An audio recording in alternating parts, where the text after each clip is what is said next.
Malam Bapak Ibu Saudara sekalian, kita kembali lagi dalam renungan malam pada malam hari ini. Dan memulai renungan kita pada malam hari ini, mari bersama kita memulainya dengan berdoa. Mari berdoa. Bapa yang baik, Bapa yang bertata dalam kerajaan surga, kembali kami datang kepadamu, kami mengucap syukur, berterima kasih atas segala kebaikan dan kemurahan Tuhan dalam kehidupan kami. Pada saat ini kami hendak membaca, merenungkan akan kebenaran firman-Mu, berkati setiap kami, agar apa yang boleh kami lakukan, membaca dan merenungkan kebenaran firman-Mu dapat kami lakukan dalam setiap langkah kehidupan beriman kami. Bersabdalah Tuhan kepada setiap kami, karena kami anak-anak-Mu sudah sedia untuk mendengarkannya. Dalam Kristus Yesus Tuhan kami berdoa dan bersyukur. Amin. Ya, Bapak Ibu Saudara sekalian, bacaan Alkitab kita pada malam hari ini diambil dari surat Yakobus pasalnya yang kelima, ayatnya yang ke-16 yang menyatakan, "Karena itu, hendaklah kamu saling mengaku dosamu dan saling mendoakan, supaya kamu sembuh. Doa orang yang benar, bila dengan yakin didoakan, sangat besar kuasanya. Elia adalah manusia biasa sama seperti kita, dan ia telah bersungguh-sungguh berdoa supaya hujan jangan turun. Dan hujan pun tidak turun di bumi selama 3 tahun dan 6 bulan. Lalu ia berdoa pula, dan langit menurunkan hujan, dan bumi pun mengeluarkan buahnya. Saudara-saudaraku, jika ada di antara kamu yang menyimpang dari kebenaran, dan ada seorang yang membuat dia berbalik, ketahuilah bahwa barang siapa membuat orang berdosa berbalik dari jalannya yang sesat, ia akan menyelamatkan jiwa orang itu dari maut dan menutupi banyak dosa." Demikianlah pembacaan Alkitab. Berbahagialah setiap kita yang membaca, merenungkan, dan juga melakukan firman Tuhan dalam setiap langkah kehidupan beriman kita. Haleluya. Ya, Bapak Ibu Saudara sekalian, menghidupi doa dengan sedia mengampuni menjadi sebuah hal yang perlu dan penting untuk kita lakukan. Orang Kristen seringkali mengucapkan kalimat ini. Doa adalah nafas hidup orang percaya. Hal ini mau menyampaikan bahwa tanpa doa, hidup orang percaya akan mati. Atau sama halnya, hidup tanpa karunia nafas dari Allah. Manusia akan mati ketika tidak memiliki karunia nafas dari Allah. Dan sama halnya dengan manusia yang tidak berdoa, maka mereka mati secara rohani. Mereka tidak berelasi dengan Allah. Namun, yang terjadi Ibu Bapak Saudara sekalian, doa seringkali juga hanya dilakukan atau benar-benar memiliki dampak atau pengaruh dalam kehidupan sehari-hari manusia ketika mereka ada dalam pergumulan, ada dalam kesesakan. Tapi ketika ada sukacita, ada hal-hal biasa yang dijalani, manusia cenderung lupa untuk menyampaikan doanya kepada Tuhan. Dan doa itu tidak kemudian benar-benar dihidupi dan dilakukan dalam setiap langkah kehidupan sehari-hari. Doa bagi sebagian besar orang hanya menjadi sarana menyampaikan permohonan, keluh kesah kepada Tuhan. Dan ketika permohonan atau doa tersebut tidak terkabul atau jawabannya berbeda dengan yang diharapkan banyak orang, kemudian orang banyak meninggalkan doa. Banyak meninggalkan relasi komunikasi mereka dengan Allah karena menganggap doa mereka tidak dijawab atau doa mereka belum dikabulkan oleh Tuhan. Nah, Bapak Ibu Saudara sekalian, malam hari ini dari surat Yakobus kita kembali hendak diingatkan. Ini yang hendak diingatkan oleh Yakobus, bahwa doa harus disampaikan dengan benar dan tekun. Dan Yakobus mengambil contoh seorang Elia. Elia dikatakan di sini adalah manusia biasa sama seperti kita yang adalah manusia biasa.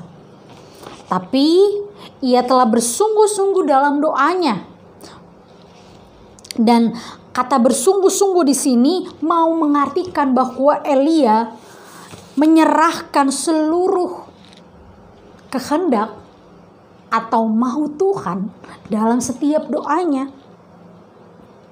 Dia membiarkan agar kehendak Tuhan yang jadi.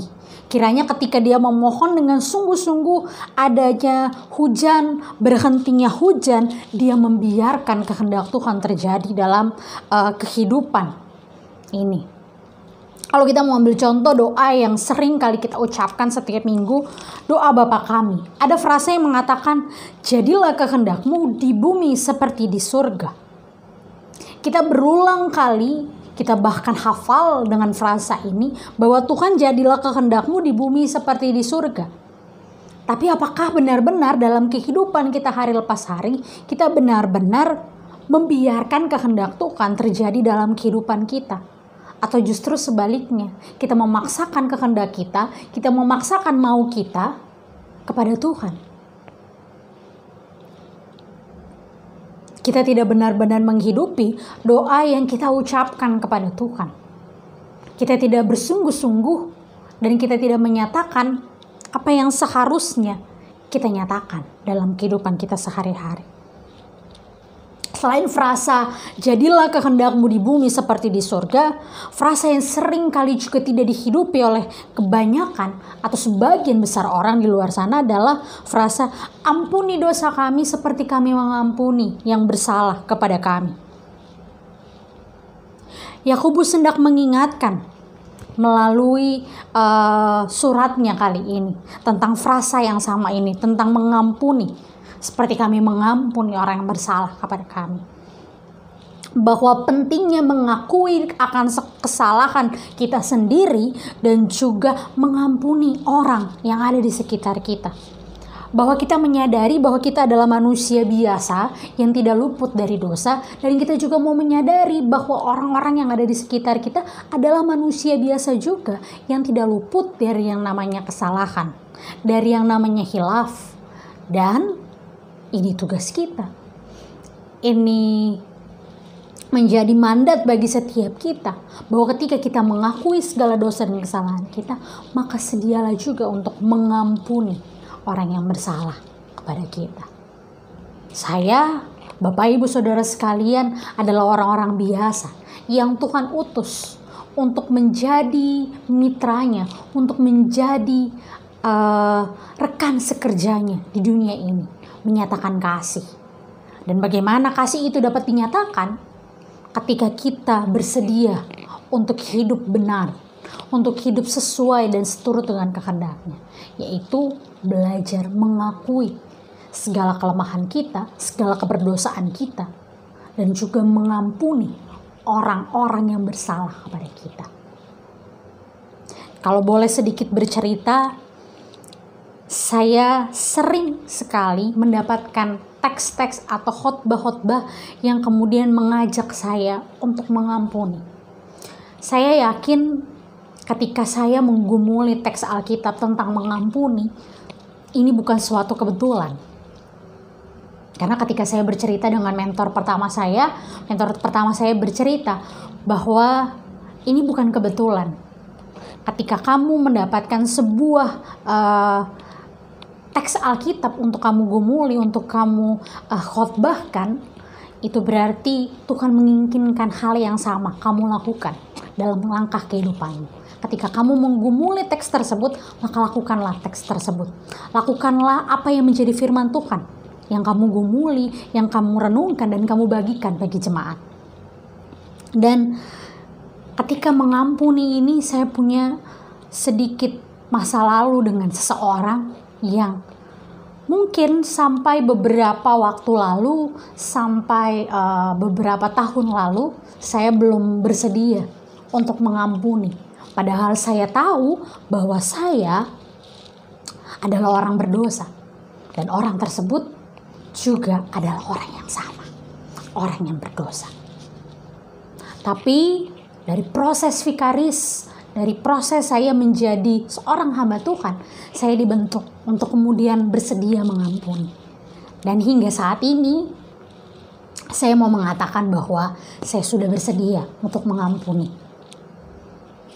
Saya bersedia untuk mengikuti apa yang Tuhan kehendaki.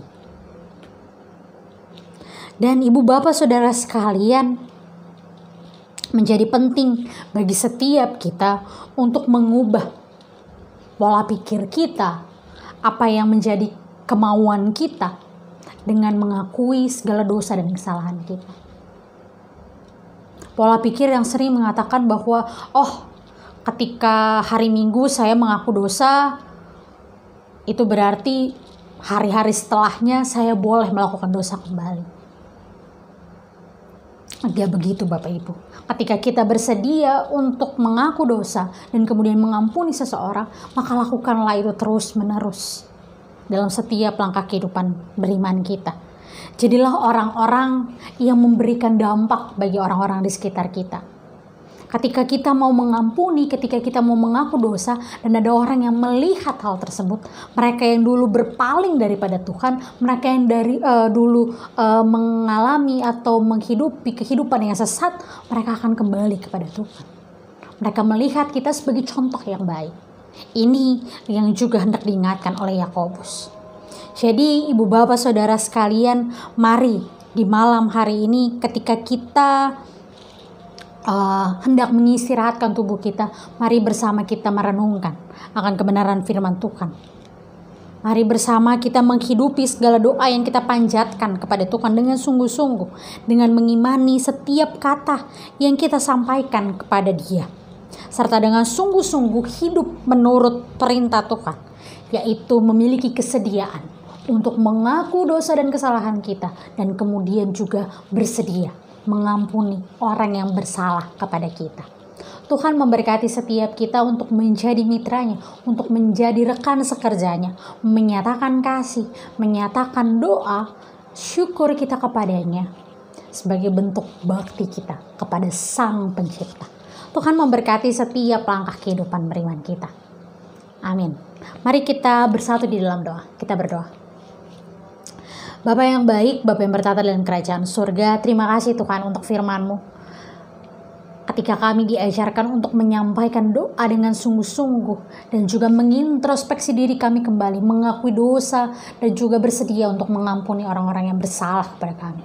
Kiranya dalam setiap doa, dalam setiap tutur kata, dalam setiap perilaku kami boleh menjadi agen-agen-Mu, kami boleh menjadi rekan sekerja Tuhan yang senantiasa menyatakan apa yang Tuhan kehendaki bagi dunia ini.